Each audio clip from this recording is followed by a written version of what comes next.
burnout. This is something everybody faces, guys. And I'm not talking about that low-level burnout. I'm talking about the kind that leaves you with so much built-up tension and burden from life that you start having these awful, dark thoughts that cycle around your head like, I hate my life. I'm done. I'm exhausted. I want to throw in the towel. The more you let the stuff build up inside from the tensions of everyday life without dealing with them, the more you literally might be leading yourself to death. I'm going to talk today about the way out of all that with a dear friend of mine who knows the stress of letting all the burdens of the world build up inside of him. As he dealt as a police officer and first responder and a person who'd be the first in to combat someone who might want to kill him, to protect and serve. As the person who was the first guy to arrive at the scene of a tragedy and watched all that build up inside of him for years and years without talking to anybody till the dam almost broke and he started having thoughts about taking his life. Well, he's got an incredible story about coming out of that on the other side.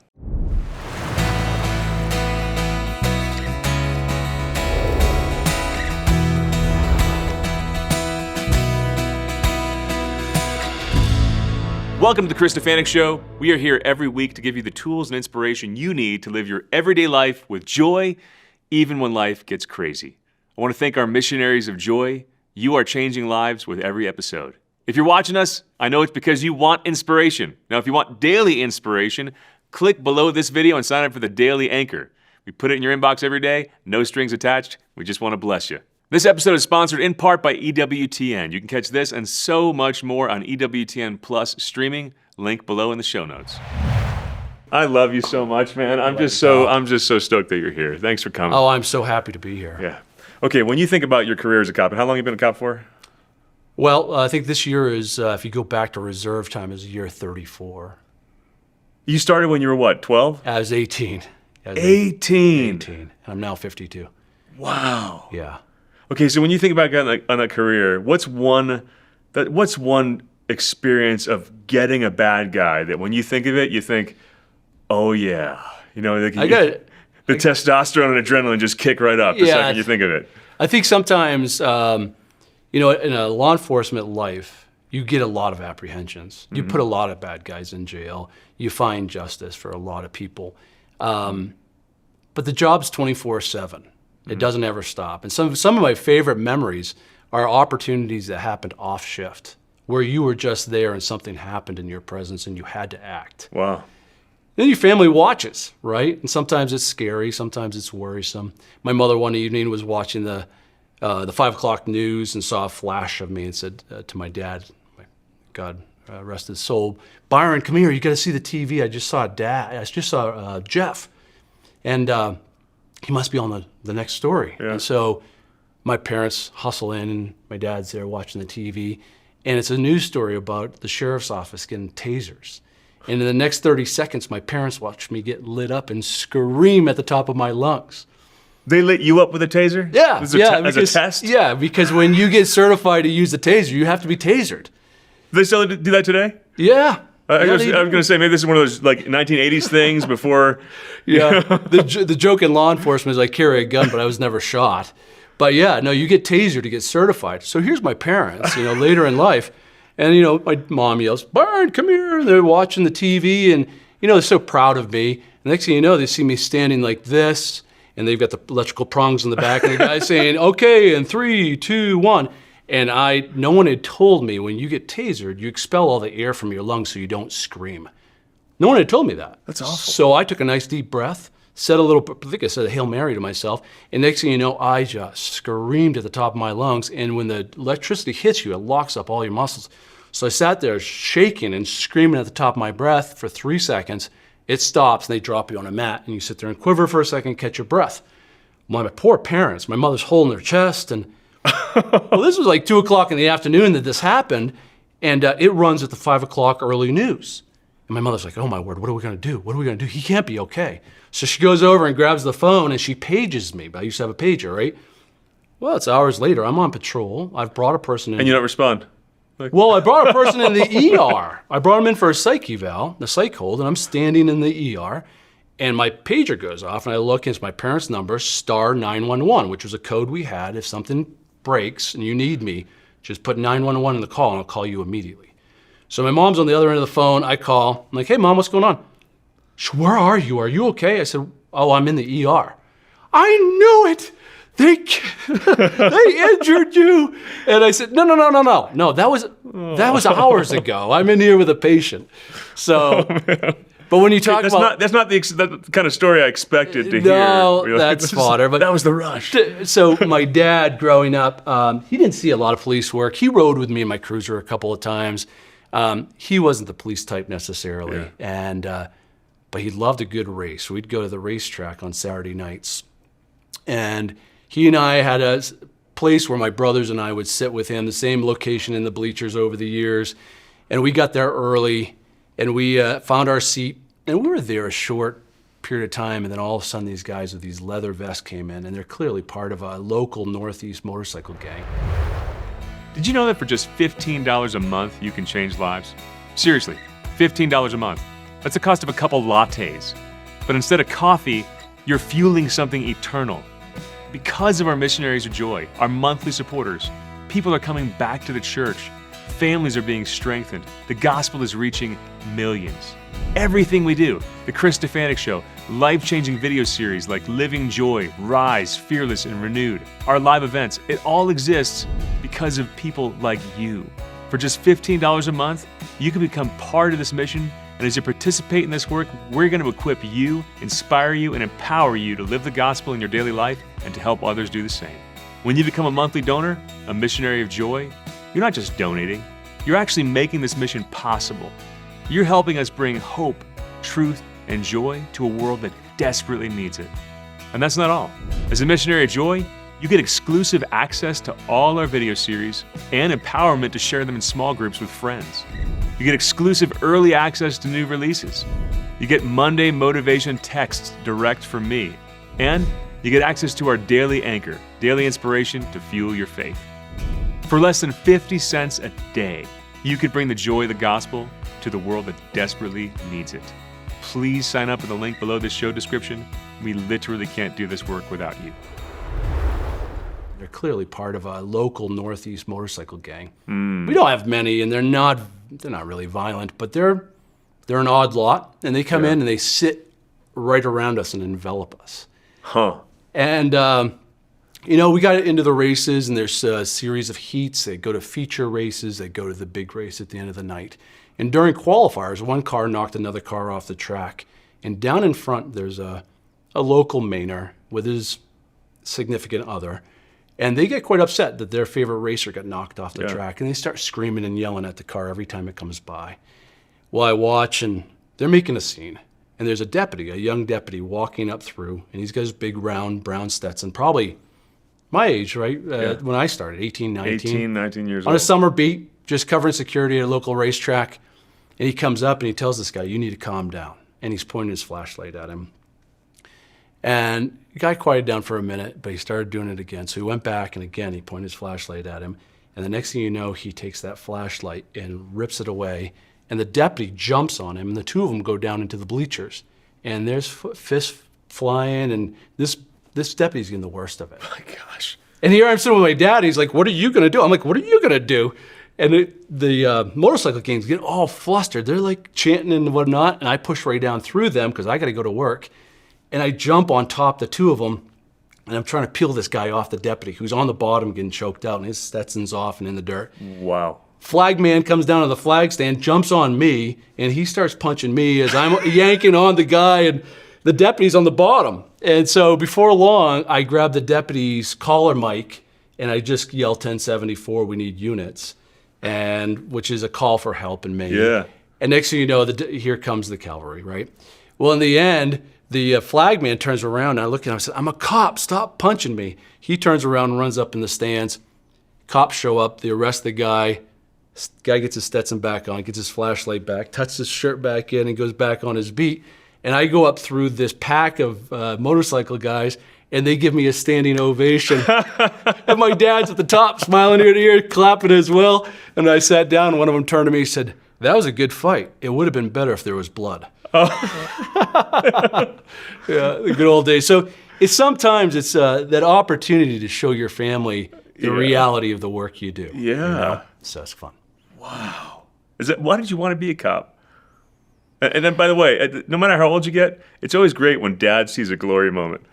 Oh, my word. It is. My dad saw that. It is, and it's just as good as you get older for your teenage sons who are ripe full of vigor to see that the old man still can fight his way out, and work for justice. That's it, man. My choice to get in this job was later in life. A lot of my peers I went to the academy with would say things like, "Oh, I always wanted to be a cop." I watched Chips when I was a kid, and I knew I just wanted to be Ponch, or whatever. And for me, that wasn't me. I'd gotten through high school. I'd been accepted in the University at Maine to follow up in mechanical engineering education. I was thinking of heading that way. I thought that was the thing my dad wanted me to do. And I happened to go on a ride-along. We had a 3-day block my senior year where we could do whatever we wanted to just kind of search out a vocation if there was something we wanted to do that was unique. And one of my buddies had lined up this 3-day ride-along with the state police, with the county, and another day of being a police cadet at the academy. Well, Cops was big at the time, the show. Oh, yeah. I thought, this could be a lot of fun. I could just sit in the front seat and watch what happens. Yeah. Well, thank God I rode with a state trooper who was awesome. Later in life, he became a very good friend. I've worked cases with him, and he took me on a ride-along where we stopped cars, we answered calls, we had some really deep conversations. He bought me lunch, which I never forgot, at this diner out in the country. And, the following day I rode with a local PD, saw what that life was like again, calls for service, helping people in need. And then that last day, I got to be a cadet. I got up at 5 o'clock in the morning, put on my sweats, run the 1.5 miles, do the push-ups, get yelled at, marched into chow, got inspected by the cadre. I thought, I think I like this. The more I thought about it, I recognized that it sort of matched up with my desire to do something greater with my life. The call to service is a very unique one. It's sort of indelible on your heart. It's like one of these things that you can't explain, but it's in you. Like you've got one life and you want to have an impact on others. There's the sheep and the sheepdog. I'm telling you, that's the most beautiful and on-point analogy that anyone ever came up with when it comes to police work. There's a recognition of the very sort of naive and frail nature of human day-to-day life, where the comfort in life is not knowing the dark side of what could happen. And to be able to be the one who drives that marked car at 3 a.m. through a neighborhood so people can sleep in peace. To be the one that, is able to be called to a situation out of control and to bring control and to tell somebody, to reassure someone and say, it's going to be okay. We've got answers. There's something we can do about this, and we're going to bring normalcy back in your life. It's a great gift. That's beautiful. It's the thin blue line that separates us from chaos. It is, and it's interesting. I can remember some of those earliest days with my field training officers. I feel like I came into law enforcement at the best time. I started in 91. I went full-time in 95.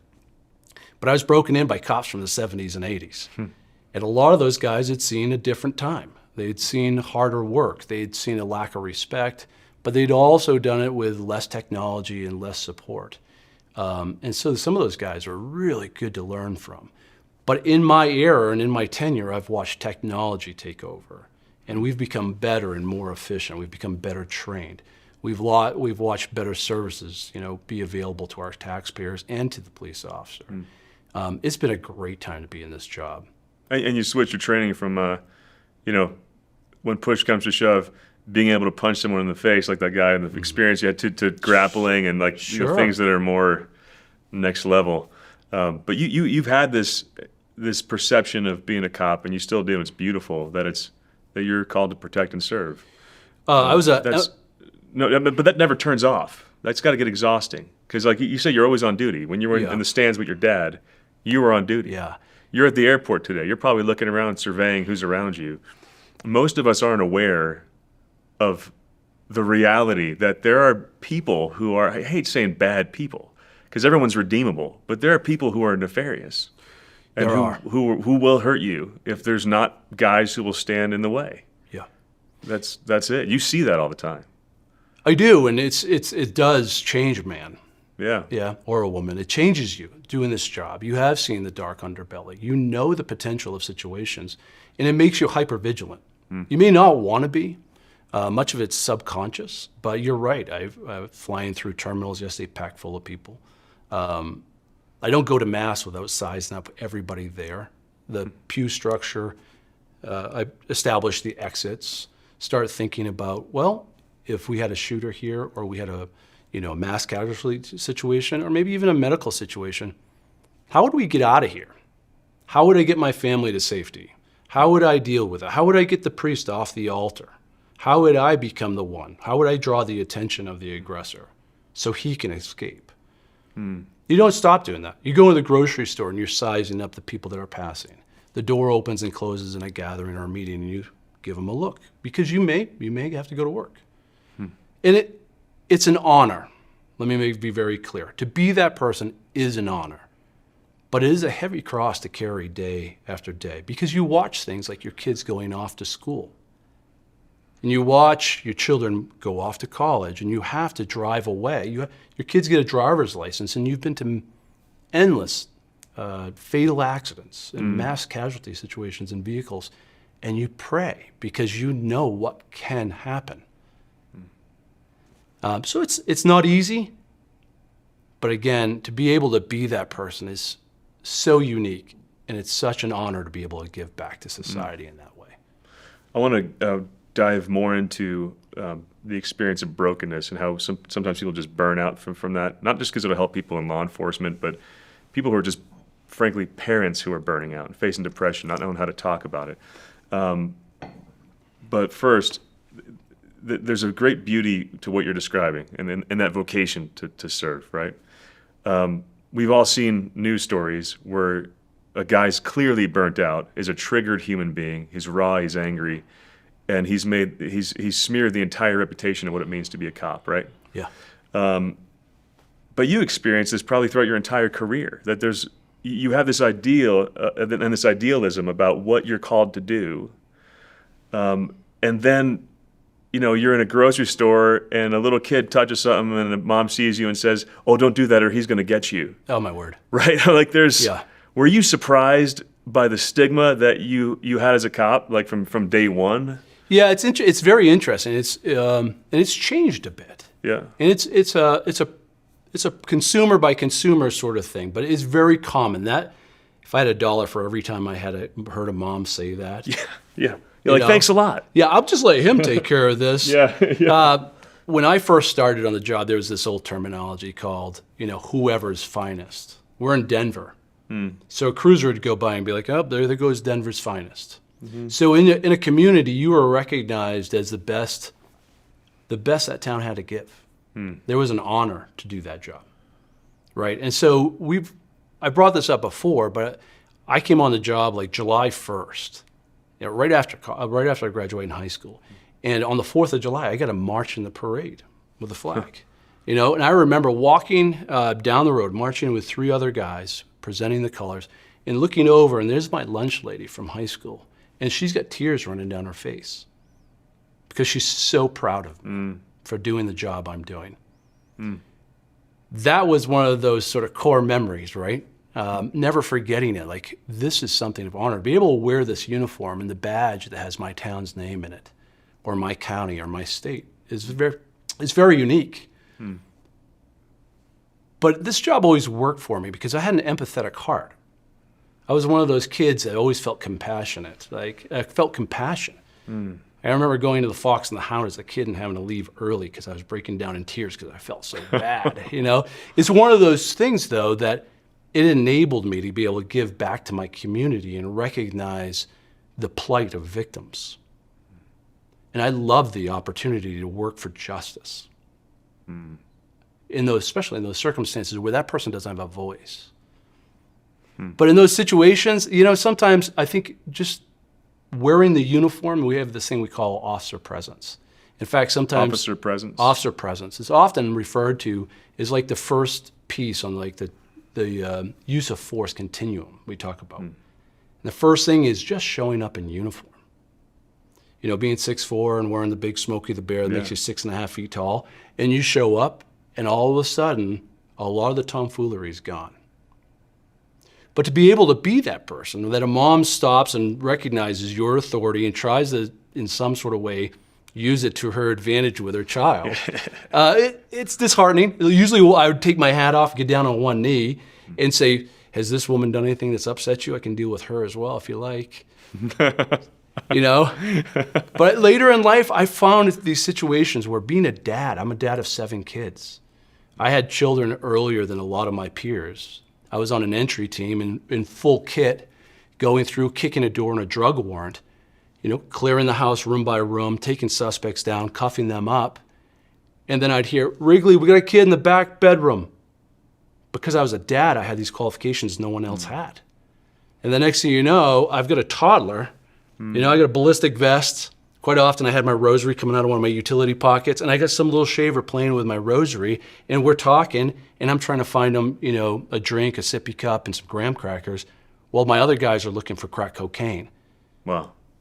And it was, again, it was that empathy in that moment. That child didn't choose to be there. He didn't choose that drug-dealing parents. And this isn't the end of this child's road. The child was created in love.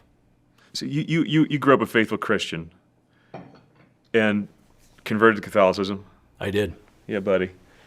Was your faith informing you in those moments? Were you bringing scriptures to mind when you're dealing with bad guys, when you're picking up a kid and you're feeling the empathy? Was there a conscious awareness that I'm Jesus in this moment in a particular way? Yeah. Being raised in a faithful home where we were, we memorized scripture. I went to a private Christian school, and like a good Protestant, I knew a lot of the most popular scriptures.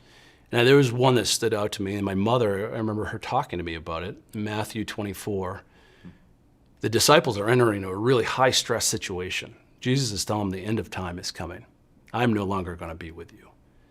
And they're immediately stressed. They're asking him questions about what they're to do. How am I to act? What am I supposed to do to be prepared? And his answer is, well, first of all, don't be stressed. Don't worry. Don't be a fear. And he says this one really unique thing. And in my life, it became my credo. It became this sort of haunting little phrase that would come back to me in high-stress moments. And I say haunting because it told me to do something I didn't always want to do.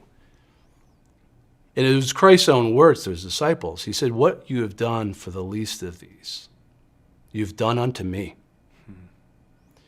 And you got to know that when you have a man on the ground that you've wanted to arrest, and you have him in a compromised position where you could probably drop your knee into his ribs, or when you pick up a baby who has a soiled diaper and a drug warrant, and you could just put him back in the bed, or you're at the roadside and you could write a stack of tickets to someone who has just lost their job and they have tears rolling down their face.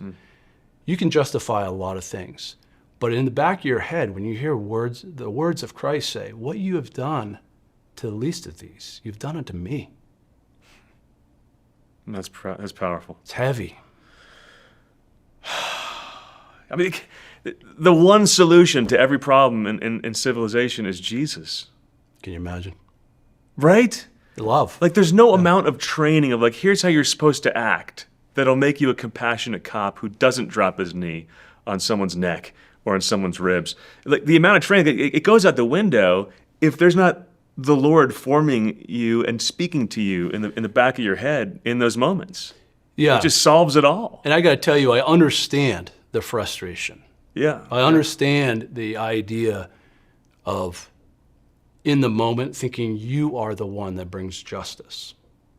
It's very easy when you are actually the link between the event and justice playing out. You're in the chaos. You're the one that brings peace, and then you bring the person to justice. It'd be very easy to act out of passion. You've seen the destruction. You've been with the victims, and now you have this person in hand. And you're also dealing with the impact of the culture you're in. You've seen all the worst things that society has to give. When their life gets out of hand, there's a three-digit number you call, right? Yeah. 911.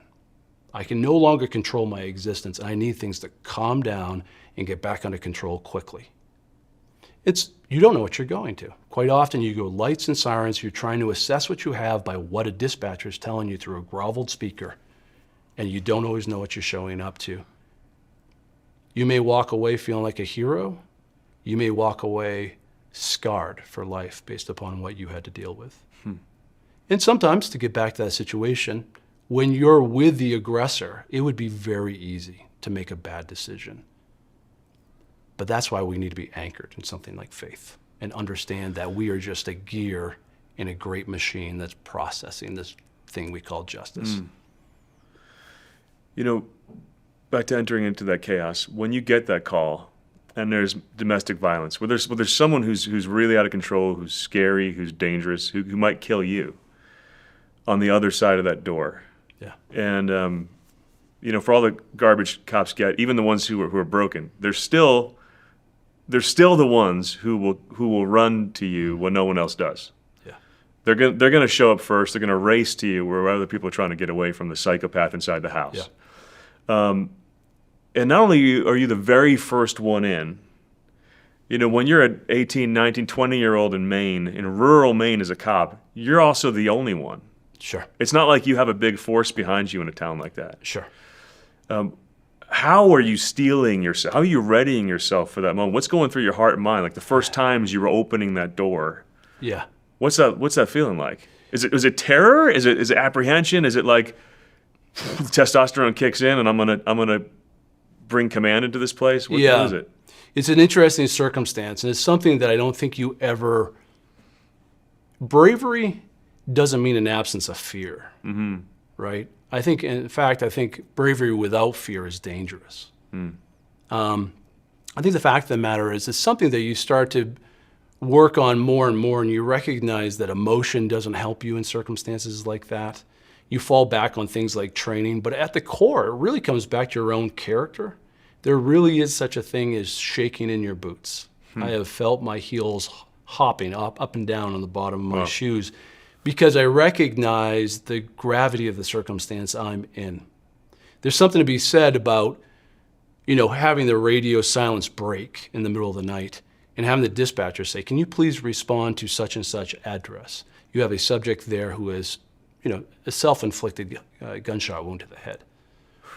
Or you have a fight in progress with multiple subjects involving weapons, and you recognize my backup's 25 miles away. On and on and on, right? Yeah. And so the worst of what society can give you. Yeah. It's not easy, but at the same time, they've got you. Someone out there has no one other than you to respond. So that's where the selflessness has to take over. And it's hard. Sometimes I've been asking myself, I have been driving to a scene and thought to myself, wouldn't it have been easier to be a plumber? Yeah. Why am I not in bed right now sleeping, you know, while the rest of the world churns? But no, this is the choice I made. And you push through it. You try to make the best decisions. You try to assess, you immediately assess your threats. And sometimes you go to the fire. You know, a beautiful illustration I've heard 100 times is, you know, blessed are those that run toward the fire when everybody else runs away. And that's all of public safety. I have so much respect even for my firemen friends, my paramedic pals, you know. Yeah. For those people that have assessed that I could get hurt here, but still say, I'm doing it because somebody else needs me. I've sworn an oath. It's a beautiful thing. Yeah, it's amazing. When it's a violent guy, what percentage of them back down? You know, they might start fighting. There's the initial adrenaline. They swing. Then they realize, I just swung at a cop. Versus the percentage of them where you're alone with this guy fighting and you realize, oh, if I lose, I might end up dead. Yeah, that's an interesting question. I think the percentage is fairly high. You know, we're dealing with certain things that are out of control. One of them is mental illness. We're dealing with it a lot. Secondly is alcohol. Sometimes it's a cocktail of alcohol and mental illness. So very often, scruples don't even play in. We walk through the door and the fight is on. And so immediately, again, it's sort of casualty mitigation. Get the victims out, get the suspect alone. Maybe it's, okay, we got the suspect out, now we step back and we establish a perimeter until we get other guys. I remember one night having my canine with me. I was lucky enough to work canine for nearly a decade. Awesome. Which is this magical tool that most guys don't have. Yeah. And that was you talk about fight mitigation, is pulling in and hearing a 100-pound German Shepherd barking in the background. Everybody kind of cools down quick when they hear that dog, thanks to those white pearly teeth. But I can remember being on a perimeter with my dog under a poncho liner and a sleeping bag, waiting for backup because we had a person who was actively shooting out of the house through the woods and listening to the bullets whistle by. Man. It's, again, rural policing isn't like a lot of other places in the fact that you don't have backup, but you do often have time and resources that are not like others. I can remember one time laying in a ditch with a guy who needed to be removed from his family's home. And sadly, he was schizophrenic and in fight mode. And I asked him out. I knew him. I'd known him a long time. His name is Jeremy. And I said, Jeremy, why don't you come on out? Let's just talk. Let's talk. And he had a downhill lawn. I was going to bring him out to the side of the road in case anybody was coming. It was a very rural spot. He jumped me. We ended up in the ditch, and I was below him and rolled over, and he instantly started to choke me and was trying to get my gun. Oh. And he had a forearm across my throat. I was compromised instantly, and I'm fighting for whatever I could grab. Wow. I had him by his hair, his face, trying to push him away, trying to secure and hold my gun. And the next thing you know, I hear the very distinct sound of air brakes. And I look, and this guy pulled over with a dump truck, and he came over, and he took him off me, rolled him over, and I was able to get up, and the two of us handcuffed him. The guy said, "You all set?" Yep. He got in his truck and drove away. Thank you, Lord. That could have been the end right there.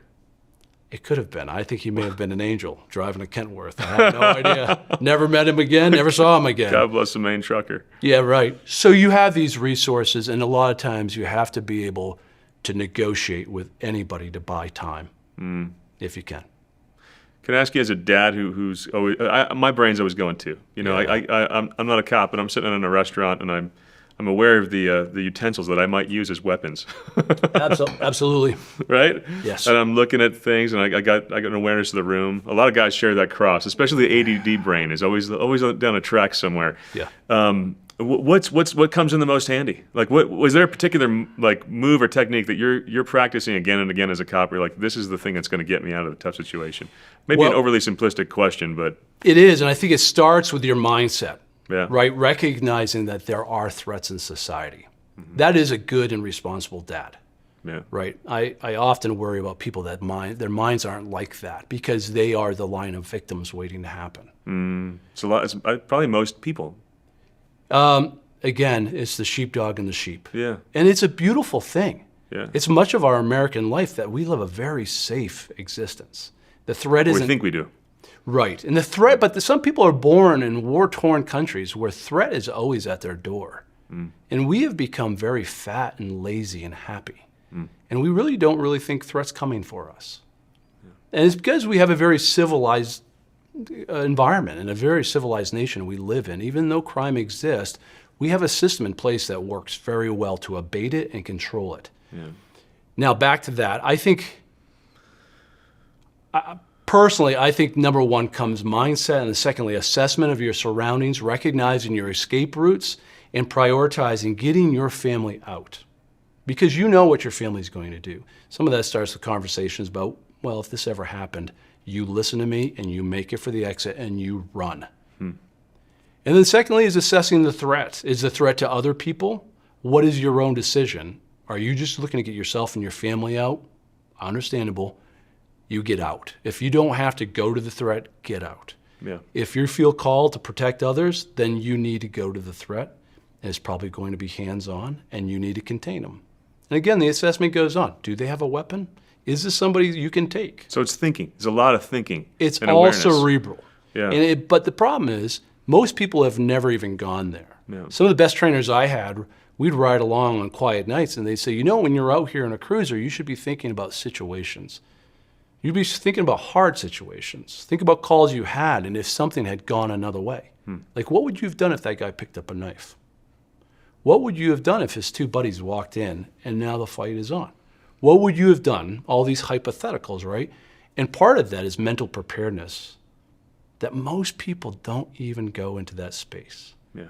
And it's a beautiful thing. Again, I think it's better, though, that you be prepared. Yeah. And there's a real cost to all this, and we're gonna start digging into the cost. When you decide to put yourself in harm's way between the people who might hurt you and the rest of us, and when you're constantly aware of a threat, it starts to build up an internal tension that can make anybody snap. Yeah. But probably even more than dealing with the bad guy or the threat is dealing with tragedies, I would imagine. Yeah. And you've seen more of them than most people ever have to see. Sure. You're the first one on the scene when there's someone dangerous inside of a house.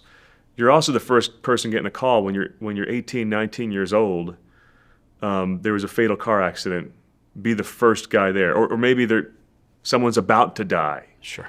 Do you feel comfortable sharing some of those moments? And as a man of faith, you're not going in there as a priest or a minister, but you are ministering in a real way in those moments. Yeah. Share how you've seen or brought God to some people's last moments.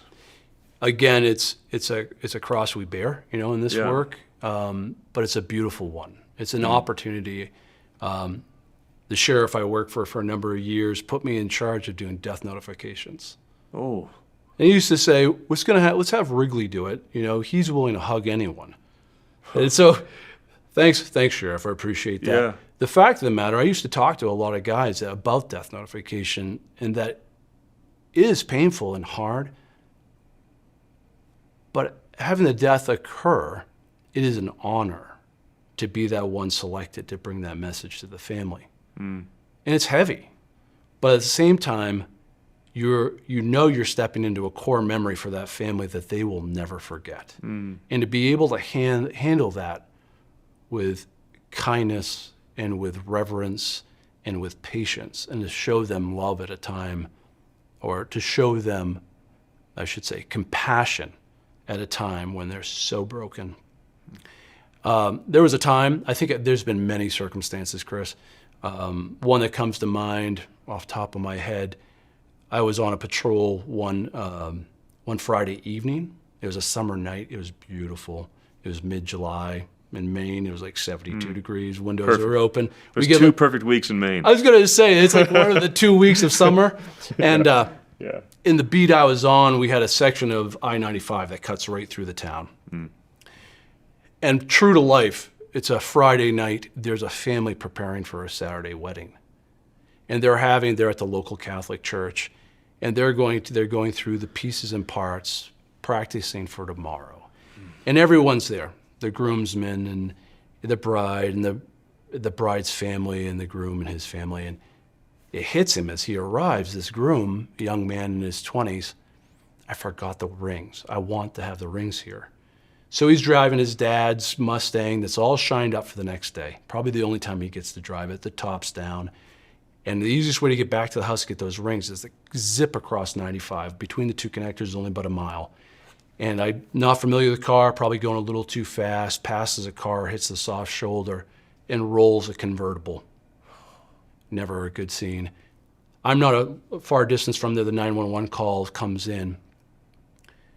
And what I don't realize is everyone's back at the church wondering where he is. And all of a sudden they hear a call that there's been an accident on 95, and they start in that direction. I arrive, he's deceased. I turn around and look back at my cruiser, and his family are stacking up behind him, and his mom and dad and everybody is starting to proceed toward his body. And I can remember I was kneeling over him and quickly trying to wipe dirt off the whites of his eyes because I didn't want his mom to see him like that. I'm 19. Oh, man. So I stand up and immediately hands out, saying, no, you can't. You just don't. And I stop him at the back of my cruiser. And I remember holding his mom in my arms. And what do you say in that moment? They have family arrive. They leave the scene. We put the body in the bag, and the funeral director takes him away. And all those dreams, they're dashed. And now I'm back in the cruiser. I sign back on and ask, what do we have for calls? And the next thing you know, I'm off at a barking dog complaint. And the Smiths are mad at the Johnsons because their dog won't stop barking. And they're asking themselves, why do I seem vacant? Why do I seem like that arrogant cop? But meanwhile, I still have the blood of that driver on my hands. I still have those thoughts rushing through my mind. That's every cop in this nation. I found myself in situations that I never thought I'd be in. I remember one night, late at night, getting a call that a dad was worried his son hadn't come home. And they called and they called and they started searching for him. Mom and dad out in the car looking for him. He'd gone to a party and he was unaccounted for. And the dad pulls in and the car's in the front lawn, kind of parked off on the side lawn. And phew, Junior's home. They go through the house, can't find him. They see the side door of the barn's wide open. He goes in, turns on the lights, looks up, and his son is hanging from a ligature across the beam. He had broken up with a girlfriend, wasn't thinking clearly, probably been drinking, and hung himself. We arrive. You're the first one to see it. First one there. Within an hour, I find myself going out on that beam with a knife to cut down the rope because I was the youngest guy there and probably the most nimble as two guys catch him. And again, you just go home. You compartmentalize that, and your family expects that you're going to show up ready for breakfast and to be chipper. Your neighbors expect that you're going to still be the guy that can come over and help start their lawnmower. Everybody expects you to be happy old Jeff. And meanwhile, you still can see it, you can smell it, and it comes back to you often. And people expect, especially in crimes against victims. I've done a lot of, in my detective era of my career, I've done a lot of crimes against the sort of voiceless. I have done physical abuse against children, against sort of the mentally compromised. I've done cases with the elderly. It doesn't take a lot of that before you start to change your mindset on humanity. And it's very dangerous because once that seed is planted, most cops will deal with this hardening of the heart, which is the opposite of what originally called them to this work. And before long, they become sort of disfocused on why am I doing this for a lost and broken society. And they start to partner up. Where life is so fragile. So fragile and so unprotected, where you have the wolf coming in and plucking out your sheep. And you feel, at times, it can feel like your work is fruitless. And you start to lose faith. The image of the Sacred Heart is, it speaks to me so powerfully in those times where you're tempted to become frigid out of self-protection. Yeah. It's an image of agony. I mean, you have flames, you have thorns, you have blood. And it's just, you realize both the joy but also the constant pain that the Lord walked through life with and just never became self-protective, never became frigid to the world and just said, here it is. It's a really hard thing to live out when Jeff, especially for you in your line of work. I mean, you shared just two memories of tragedies when you were a first responder. Sure. You have stacks, you have files of those memories inside your head. Yeah. That could make, and one of those memories is enough to set someone's life in a different direction. You have stacks of those memories, and then you're showing up at your kid's party. And you see why so many cops have marital problems, because the expectation is like, well, why is dad distant and distracted? You were sharing earlier about one time you showed up to a McDonald's and share that. Yeah, so I, as a detective for a sheriff's office in a very rural Maine, I had 36 towns that I covered. We would be on scene for any death. That was the policy of the sheriff. A detective would be on scene to process, and some of them were natural deaths. And I found myself on scene with a death scene that was 5 to 6 weeks old, where the victim was well into decomposition. In processing that scene, I had another detective come in. We photographed it, processed it, packaged that guy up, got him on the road to the crime lab, collected evidence. All the time I'm looking at my watch because my oldest son, Samuel, has a 3-year-old birthday party within a half hour. I got to be there. I've I've got the sheet cake in the back of my cruiser. This call came in at a bad time for me.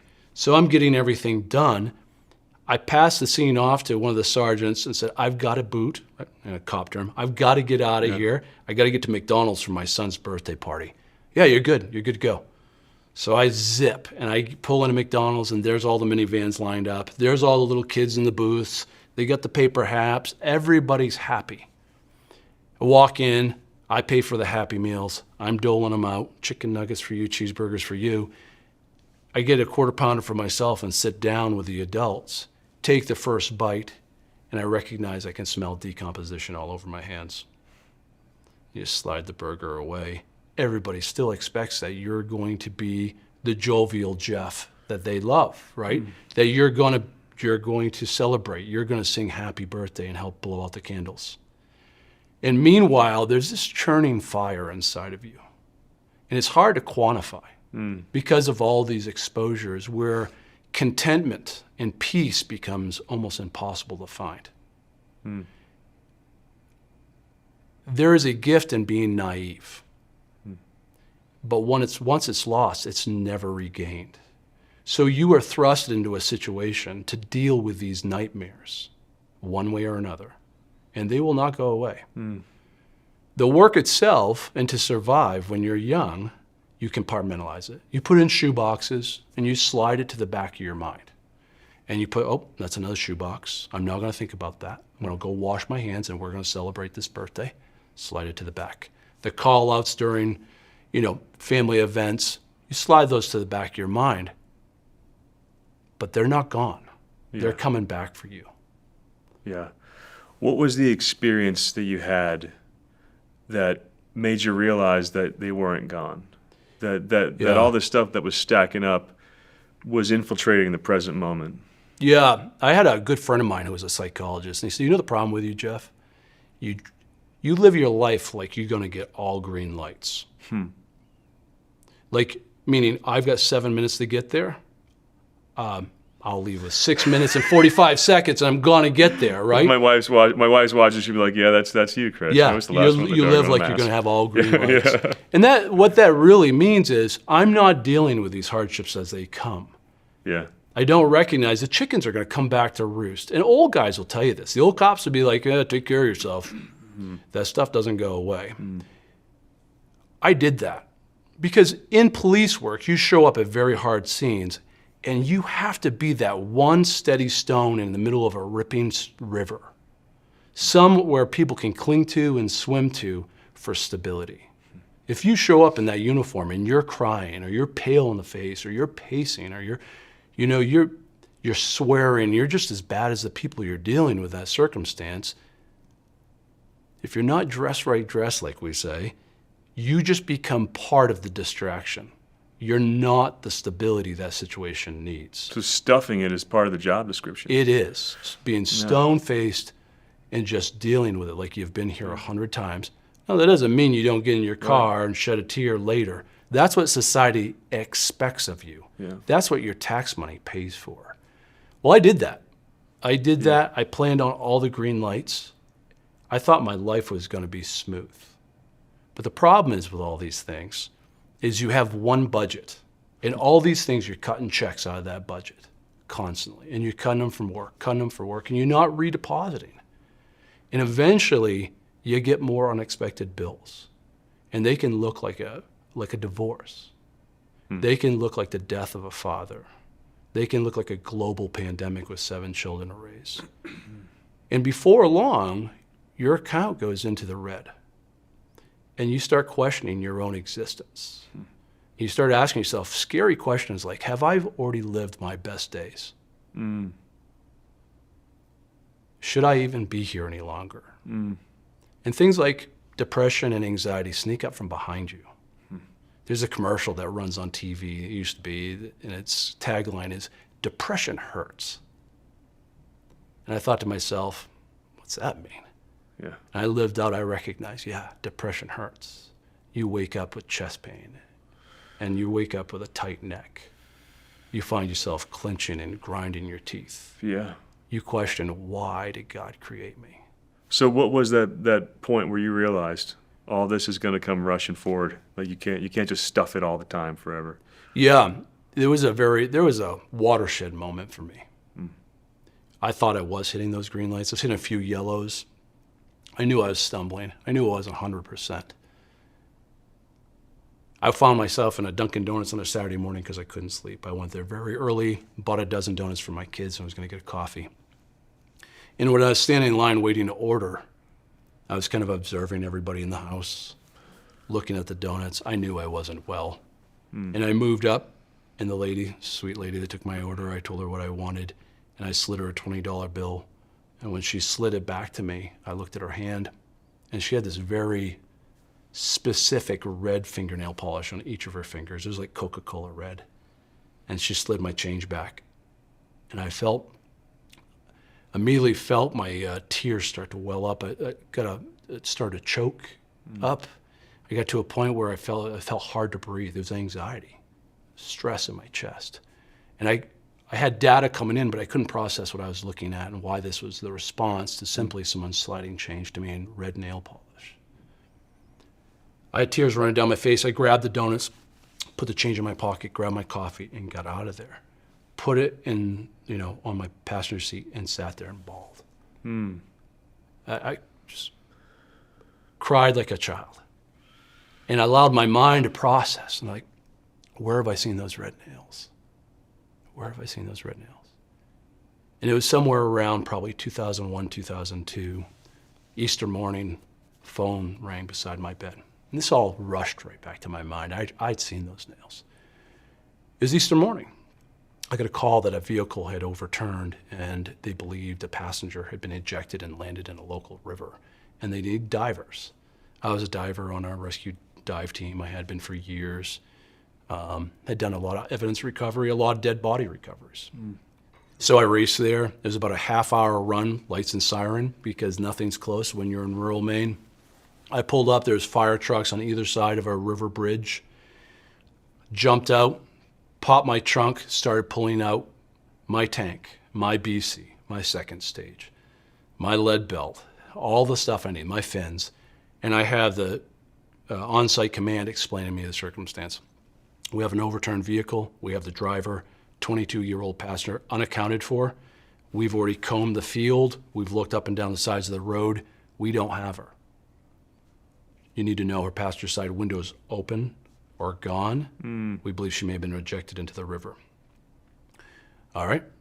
So as a diver, you have to rip off what you got for clothing, put on your wetsuit, get everything on. And in this light, the first rule of diving, anyone watches this is going to be like, oh, geez. First rule of diving is never dive alone. That doesn't actually cross over for this type of work. So I jump in, go over to the river's edge. A second diver shows up momentarily, and we look at where the ejection probably happened. Get in the river, find zero buoyancy, this place where you can just hover off the bottom and you let the current take you, see what you can see in the belly of that river. And before long, I came down and around, and there's a tree, and snagged in that tree is a young woman. And she's got auburn hair that's just flowing. Looks like it's in the wind. She's still wearing a dress that she had worn out the night before, and a coat, a jean jacket. And she's snagged, and her arms are proceeding forward. And on her hands are red fingernail polish. At that point in time, second diver and I extract her from the tree up the riverbank. She's photographed, processed, and the scene is turned over to the on-premise investigators. And you take your wet gear off, shut the valves on your gear, your tanks, and put them back in, put everything away. Slide whatever you wore there onto a wet body and drive home, because you've got to go get your kids into their Easter best. And you've got to set up the egg hunt, and you've got to go to your in-laws for dinner. And there's very little conversation about what you saw. And you're certainly not going to talk to your family about that on Easter morning. But again, that's one of those boxes slid to the back, and a cue just waiting to happen over red nail polish. And that woke up something in me that I recognized I was broken. And I needed to deal with it. I was not giving my children the best I could be. I was trying. I was fighting. But to be blunt and to be honest, I had actually slipped into a place where I myself was becoming suicidal. I didn't love life. I didn't love my own life, and I am a lover of life. I love the essence of everything this life can give me. Always loved adrenaline sports. I was big into mountain biking. I was always a skier. I loved just diving on my own. I played competitive sports. I've got 7 children that I love more than life. They're my reason for existence. And I wrestled daily to hold on to my own life because I was so broken.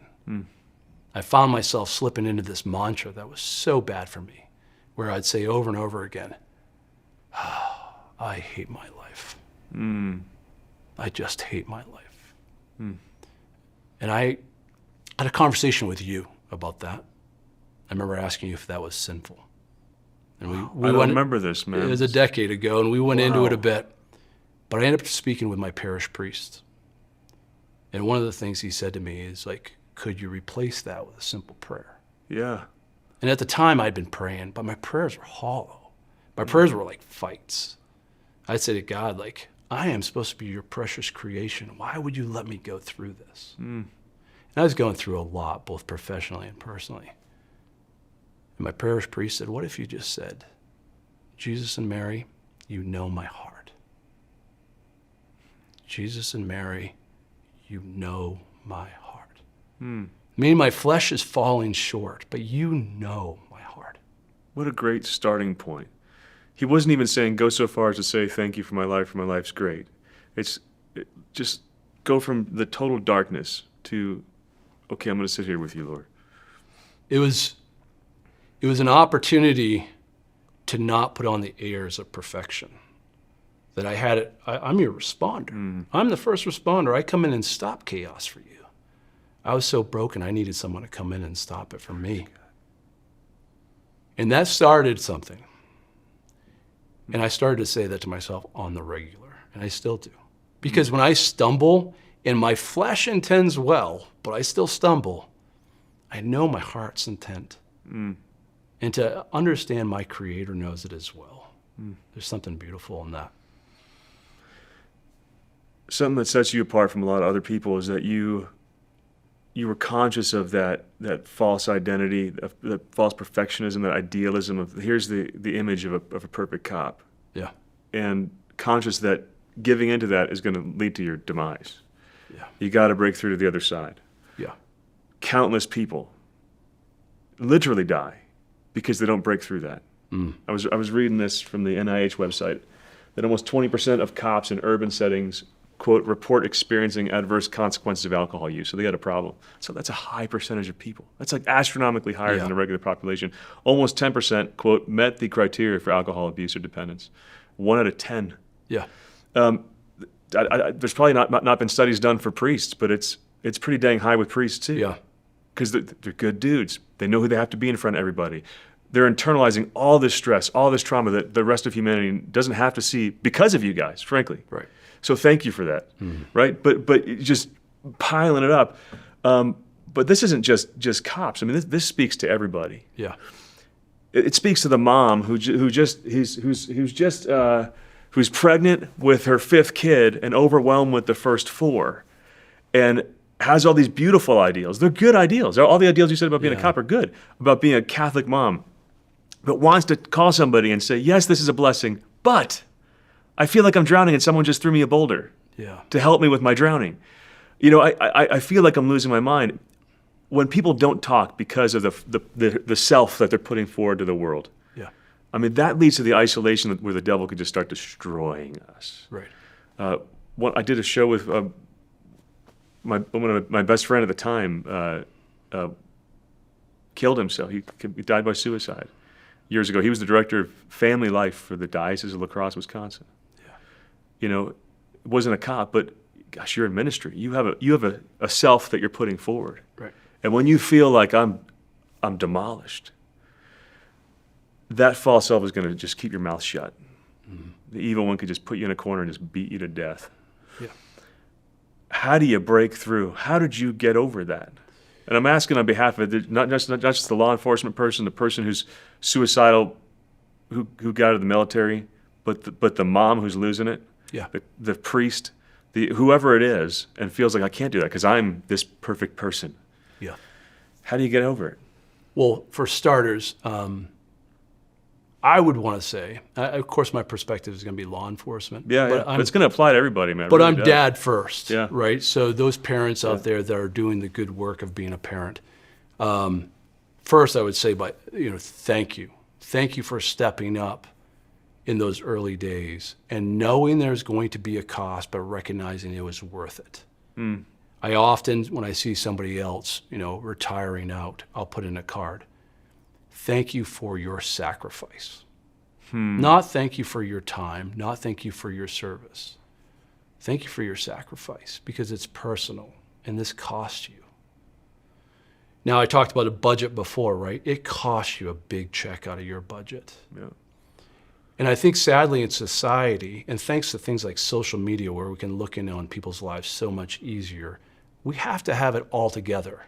And in police work, yeah, your uniform better be stretched, your gig line better be on, your badge better be square, you better not have any dandruff on your shoulders. And again, you are the one running toward the fire. You are the one standing in the middle of absolute chaos and not breaking a sweat. I mean, but you're at social media. There's now 8th grade kids bearing the stress of managing their online brand. It's unbelievable. And so And it's not okay being a human anymore. when you set yourself up to hit all the green lights, Yeah. when you set yourself up to live in a glass house where people look at you and be like, oh, that's Wrigley. He's great in these circumstances. He'll hold it all together. Let's call him. When you start to recognize that your foundation's starting to crack, when you start to whisper to yourself, I hate this life. I wish I'd just die. But you don't verbalize that to everyone else. It becomes extremely dangerous. You are captive. And your captor is whispering these things to you on repeat. And many of them are not rational. They make no sense. And the outcomes are never what they tell you they are. That's anxiety. Worst possible outcomes, quite often from circumstances that are never going to get there anyways. But in the arena of your mind, unverbalized, they will ravage you. So what do I say? Cops do it right on step one. They tend to look to another cop to talk to. It's tribalism. They look to someone else that will hear them and affirm them, but quite often it's not healthy because it's talking about things like against the man or against society as they crack another beer together. What is better is that you seek the good counsel of someone you trust. I went to a therapist myself. Good for you, man. Yeah. A very good friend of mine approached me. I love this man. I've known him for a long time. I was drill staff at the police academy, an honor that I will clutch to for the rest of my life. Awesome. I loved it. I lived at the academy. I had 58 children I cared for. I quite often say being drill staff at the academy was the best experience I had to prepare me to have 7 children. Wow. One of those cadets ended up working for a local agency, and he and I got closer and closer to eventually we worked for the same agency by chance. And he called me one day and said, hey, we got to talk. Where are you? I said, I don't have time. I got to get home to my family. He said, well, I'm going to tell you now. He said, you're not right. He's like, you're not yourself. Wow. You're not well. And he's like, you need to hear this. You're valuable. I love you. Your family loves you. And you are needed. And he said, in my own life, I wouldn't be where I am if it wasn't for you. I have to have you here, Jeff. He could see where my path was headed, and it wasn't a good one. The last thing he said to me is, find someone. Go find someone to talk to. Thank God I found a good therapist. I found a psychologist who was a former firefighter. I sat down with him, and I wept. Wow. And I wept and I wept. And he said to me, which of your sons is most like you personality-wise? And I told him. And he said, how many days would you allow him to feel the way you feel and to carry the burden you carry. And I lost my breath crying. I said I wouldn't let him do it a day.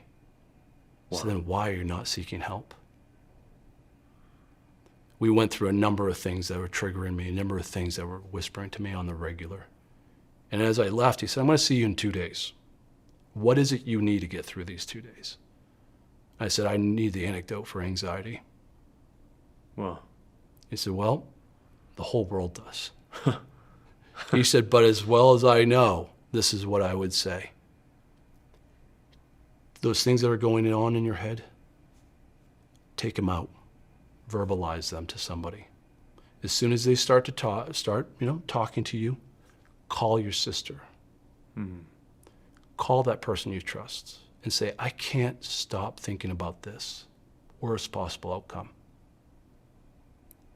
And allow that person to explain to you why it's not reality. It's the devil's voice looking to take you down. I did that, and it worked.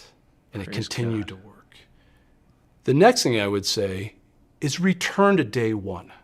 Return to the joy that brought you to this vocation. Whatever it is. Whatever it is. Yeah. There's a reason why you chose it.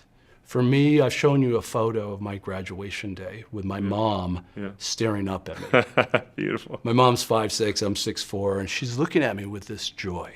I love that photo, and it's not about me, because I've done my family well. And they're proud. When I returned to that day, it was so full of joy. I had the full toolkit of what it was going to take to save the world, I thought. But I left my work every day feeling so fulfilled that I had made a change in someone's life. I had made things better for someone. And at the end of my career, all I was doing was thinking about myself. I say the end of my career, I'm not at the end of my career. But before I sought help, all I played on repeat was all the ways I was falling short, all the ways I was a failure, and all the ways I was insignificant to this world. Wow. And by investing in myself, returning to those joys, trying out something new for me called self-care. Imagine that. Imagine that. The 20-year-old Jeff would go on a mountain bike ride after he went to the gym and get himself something good to eat. Yeah. Instead, I was doing my children's laundry, Yeah. sweeping out the kitchen, getting everyone to bed, and having a bowl of Cheerios because that was what was left. And then getting up at 6:30 and doing it again, just because it was what I was expected to do. And the kids need a clean floor. It's like, no, the kids need a happy, sane dad. That's what the kids need. Absolutely. The kids need a happy, sane mom. That's what the kids need. You know, put your own oxygen mask on before assisting other passengers. I mean, people feel selfish when they do that kind of thing. Yeah. And you're leaving them with the most burnt out version of you when you don't. And that's not selfless. No, it's not. And the dangerous thing with things like alcohol or drugs or even affairs or running from your past is your past is still there waiting for you. Yeah. And those things just tend to take the microphone away from your taunter. Yeah. And you're not dealing with the issue. A great beauty of what your friend said to you, that even as I say the words, that you leave people with the most burned out version of you, I do a gut check. Like, Chris, do you really believe the greatest blessing you are to your family isn't all the stuff you're doing for them? Oh, my word, yeah. It's just who you are. Like, that fundamental belief is what leads to the kind of self-care that says, I'm going to get help. I'm going to talk to a counselor. I'm going to go on that bike ride. I'm going to take a deep breath as I look at the sunset. Because the kind of person I am is the blessing. Yeah. It is the blessing on the camera, to my staff, to my family. But that takes that self-love that, again, all these lies of the evil one. No, it's all in what you produce. It's all in what you do. It's all in the image that you put out. And it's killing us, man. I'm telling you, I think one of the most beautiful parts of taking care of yourself is watching the lights come back on. Joy returns. Flavor returns. Literal. Literally. Literally. Like, I taste that food. It's great. Music's beauty. I found myself driving for hours in a silent car, going through my list of shortcomings. Before long, beauty returns to your life in all the ways. You see the little sort of events in your life, your children's beauty, their little characteristics, the things they say, all of a sudden that take great value. And before long, all the lies of the devil that you are broken and your best days have passed just slip away because you recognize that beauty is here and is present. And your greatest day is the fulfillment of your promise that's yet to come. It's living out these days with the beautiful people, the beautiful experiences, all the wonder that surrounds you, that when you were stuck in this rut and your captor was beating you with all the darkness you couldn't see, all of that can return. And you can get back in the fight. See, this is the wonderful thing about hardship. We don't get strong unless we tear muscle. We don't get wise unless we go through tribulations. We don't get respect unless we've been through the fight and stand strong. So this is a grand opportunity. It's like the dark night of the soul, right? Yeah. I mean, Oh, yeah. to have one light left on inside that barely moves you ahead, and to throw them all back on, and now to have the fullness and the understanding that through this trial, I can give Christ glory because he never left. Amen. Praise God. Jeff, thank you for your sacrifice. Yeah, thank you. And in that thank you, I also mean everybody in law enforcement, everybody who's suffered on the front lines of a battlefield or as a paramedic. Thanks for all the horrible memories that you bear so that everybody else can live a normal life and be spared those same frontline experiences. Yeah. But thanks more for fighting the battle for yourself, because that was worth fighting so that you could be sitting here right now as my friend and as a blessing and encouragement to other people. Yeah, man. Thank you. Thank you, brother. Love you, man.